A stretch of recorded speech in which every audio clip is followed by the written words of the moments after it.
Technology is just moving so fast, isn't it? And maybe the most exciting part right now isn't just, faster computers, but how we're using AI, artificial intelligence, Yeah. to really change something critical like global education. Hmm. So today, we're doing a deep dive into some really interesting sources. They explore this new idea using AI voice models and these customized chatbots to shake up how we learn about marine conservation and, well, how we practice environmental stewardship. Yeah, it's a fantastic way to look at what generative AI can do. For anyone following conservation or tech trends, the big hurdle is always scaling up expert knowledge, right? Right. And what these sources suggest is that AI might actually help solve that. It provides this real-time, interactive way to learn about the ocean, making really complex science accessible to basically everyone. And access is really the key word here, I think. We're not talking about some far-off future technology. Yeah, not at all. It's about learning that's happening right now, or could be, and it's incredibly localized. The sources paint this picture that just grabs you.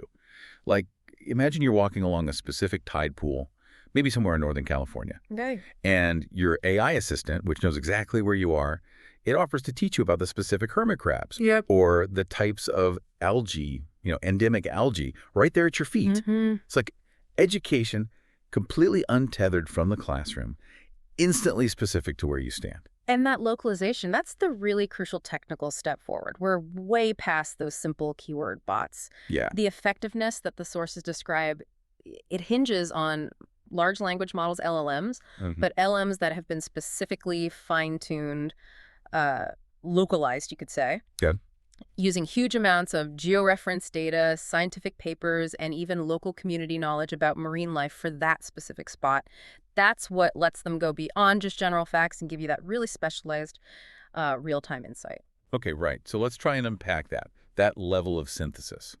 Let's start with the voice AI part. The sources talk about its first big role, kind of like a virtual content synthesizer. Yeah, a virtual teacher, almost. So when you think about those traditionally dense marine topics, ocean currents, or maybe the life cycle of certain corals, or the impact of microplastics in a specific area, Yeah. how does this voice model make that easy to grasp without, sounding like a super dry lecture? Well, what's really interesting is how it combines synthesizing the content with an adaptive tone. The AI isn't just reading text off a page. Right. It's designed to explain the complexities of, say, coral ecosystems by translating the scientific jargon into, well, everyday language. Okay. And even more importantly, the sources really emphasize its ability to adjust how complex it gets. It can figure out, or you can tell it, your level of understanding. Oh. So if you're a kid, the explanation is simpler, more like a story. If you're, say, a keen amateur naturalist, it can dive into much more specific detail. That real-time personalization, that's incredibly powerful, isn't it? It is. It basically removes that friction you get when you hit complex science terms. A human teacher, well, they can't really scale that kind of tailored explanation for 50 different people at once. Exactly, but the AI potentially can. Yeah. And that also links directly to cultural connection, because the model is trained on that hyperlocal data we mentioned. It can share local conservation stories or maybe historical tales linked to a particular coastal town or community. It makes the learning feel less like some abstract global issue and more like something personal, something relevant right here. Right, it connects it to place. Yeah, and that helps build empathy, I think, much faster than just reading a generic textbook. So whether it's part of a big museum exhibit, or integrated into a school lesson plan, or maybe used at a coastal visitor center, the voice AI lays down that core knowledge, the what and the why. And it does it through an engaging, scalable conversation. Precisely. The voice part establishes that cognitive link, the understanding, but, that's really only half the battle for conservation, isn't it? Knowing something is one thing, but knowing what to do about it, that's different. So that foundational teaching, it needs to lead somewhere. It needs to translate into immediate, actionable help, which brings us nicely to the second pillar of this tech. Okay, perfect transition then. Yeah. Let's move from that structured teaching role of the voice models to the more on-demand, focused, help you get from the chatbots. Right. So if the voice AI is the virtual content synthesizer, the sources frame the chatbot as more of an interactive digital guide. That's the key difference, yeah. Chatbots aren't really about long narratives. They're all about utility. Yeah, Answering quick, specific questions about marine species, yes, they do that. sure. But their real strength, according to the sources, is in guidance. They're designed to show users, like, step by step, how to identify local wildlife responsibly. Responsibly. Yeah, what signs to look for, where you should stand, what distance you need to keep to avoid disturbing the animals, that kind of thing. That responsible identification piece, that seems vital. It changes the user from just passively looking to being an active, careful participant. Exactly. What other sort of high-utility tasks do the sources show these chatbots handling? Well, they basically turn good intentions into actual instructions. So, for instance, if a user asks something like, hey, I want to help clean up this beach, Mm-hmm. the chatbot doesn't just give you a link to some generic volunteer website, it acts like an instant coach. Okay. The sources give examples where chatbots can walk someone through the whole process, like checking the local council rules for organizing a cleanup, Right, the practical stuff. or finding out where you're allowed to dispose of certain kinds of trash, or even guiding you on how to submit really accurate GPS-tagged wildlife sighting reports directly into the right conservation databases. Wow, so they're bridging that gap between wanting to help and navigating all the sometimes confusing bureaucratic or organizational steps, Precisely. which are often the biggest hurdles for people wanting to volunteer, right? So instead of digging through a 20-page PDF manual, you're just having a quick chat that helps you do the thing right away. Exactly right. And this immediate feedback loop, it's potentially transformative for learning. It makes environmental education truly interactive, immediate, and ultimately much more memorable because you're actually learning by doing, with the AI acting as your real-time helper. That immediacy, and it really brings us to what the sources suggest is the true power here, which is how this two-way chat goes beyond just giving information Mm-hmm. and starts actually inspiring and hopefully sustaining positive changes in behavior. This Yeah. feels like the core goal, right? Using dialogue to build real stewardship. Absolutely. Behavior modification, that's the ultimate aim of good conservation education. Mhm. And the AI seems to achieve this through these very precise contextual nudges. Nudges. Yeah, they're not like generic pop-up ads or banners. They're highly personalized prompts, directly linked to what the user is doing or where they are right at that moment. Okay, what's the mechanism there? How personalized and, I guess, precise can these gentle reminders actually be? And how do you make sure they're helpful without being annoying or intrusive?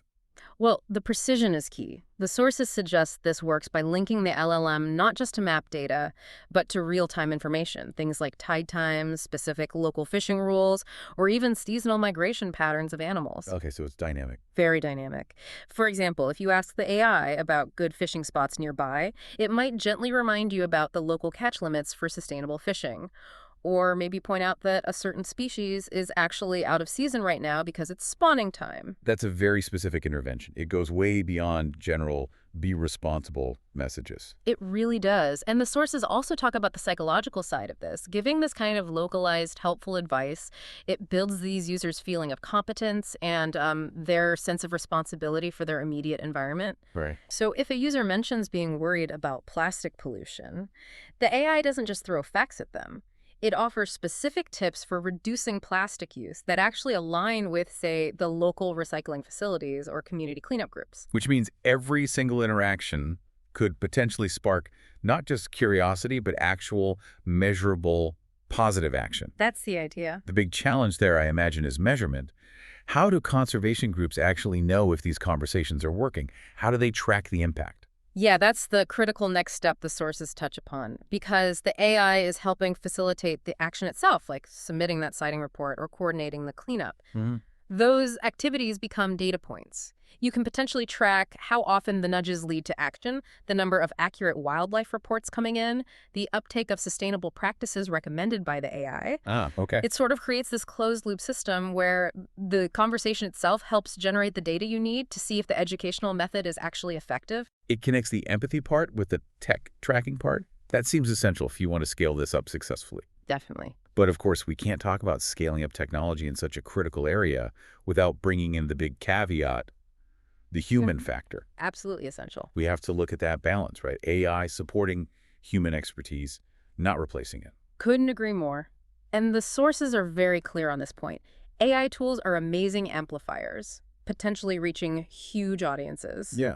But they are not replacements for human knowledge and judgment. The best outcomes, the most reliable information, happens when it's a strict partnership. Okay, a partnership model. Hmm. But how scalable does that make it, Yeah. really? If the AI needs all this hyperlocal data and constant input from human experts to verify things, doesn't that create a kind of bottleneck? Yeah. Slow things down? Well, it creates a need for rigorous quality control, yes. But not necessarily a bottleneck for the technology's reach itself. You have to think of the human expert, the marine biologist, the local conservation educator as the ultimate validator, Yeah. the trainer. They need to constantly feed the AI model with vetted, accurate information. They need to check its outputs, make sure the local knowledge it shares is correct and culturally sensitive. Without that strong human oversight, Mm-hmm. the AI could easily start generating what you might call conservation misinformation. Plausible sounding, but wrong. Right. Dangerous. So the goal isn't automation, it's augmentation. Leveraging the AI's ability to distribute information and synthesize it quickly, Exactly. while humans ensure the integrity of that information. Right. It basically scales the reach of that one human expert who might normally only talk to a small tour group, potentially to millions, globally, but only if the system stays under active human management. That's it, precisely. The AI handles the personalized chat, the quick responses, the scalability, which frees up the human educators and scientists to focus on the higher level stuff. Research, creating new educational content, and that crucial validation work. Yeah. It's about making sure the learning that's delivered is both engaging and scientifically sound for everyone, everywhere. What a fascinating evolution in how we could teach and learn. Really, our deep dive today shows that technology isn't just, telling people about the natural world anymore. Yeah. It seems like it's actively coaching them on how to interact with it in a responsible way. Mm. Through these spoken stories, these smart back-and-forth conversations, AI is helping us all learn maybe the language of the sea. Yeah, it's potentially democratizing access to really complex, really critical knowledge about our planet's most vital ecosystems, Right. making it available to anyone. Which leaves us, and you listening, with a final, maybe provocative thought to chew on. If AI like this can make something as complex and locally specific as marine conservation feel accessible and actionable, one question, one conversation at a time, Hmm. what other really critical, complex global systems could be unlocked? Systems that right now feel locked away behind specialized degrees or dense reports or just geographical distance, things like community climate resilience planning, maybe, or even understanding localized disease outbreaks. Could they also be opened up for everyone to learn about through similar kinds of customized interactive dialogue?